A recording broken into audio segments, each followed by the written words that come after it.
আমি জানি না, আমি সবসময় ভাবতাম যে আমি জীবনে খুব বড়লোক হতে চেয়েছি এরকম না, কিন্তু বড়লোকের বউ হতে চেয়েছি, এটা ঠিক। মানে আমার কাছে মনে হতো, যেহেতু যে বললাম সুন্দরী ব্রিলিয়ান্ট ছিলাম, তো ভাবতাম যে একটা বড়লোকের সাথে বিয়ে হয়ে যাবে। কিন্তু আমার সবসময় নিজের জন্য যদি কিছু আপনি বলেন যে কি ইচ্ছা ছিল, আমার সবসময় মনে হতো কি আমি এমন কিছু করবো যাতে মানুষ আমাকে মনে রাখে।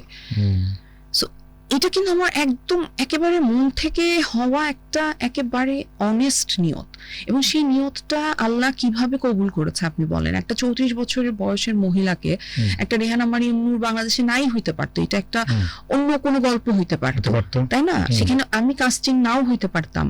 আমি তখন প্রায় কাজও করি না, আমার কাজ ছেড়ে দিছি অলমোস্ট, এরকম অবস্থা। এবং আমি তার আগে ধরেন সমানে পুবাইলের নাটক করি। আমি কিন্তু পুবাইলের নাটককে ছোট করছি না, আমি বলছি যে আমি তখন প্রত্যেকদিন সিরিজে শুটিং করি টাইপের একজন অ্যাক্ট্রেস। তার তো এত ডেডিকেশন দিয়ে রেহানা মারিয়াম নূর করবে, এটাই ওই ছেলেই বা বুঝলো কেমনে? তো এটা তো অবশ্যই আল্লাহর তরফ থেকে হইতে হয়েছে, এবং সেটা হয়েছে। রেডিও ভূমি 92.8 FM।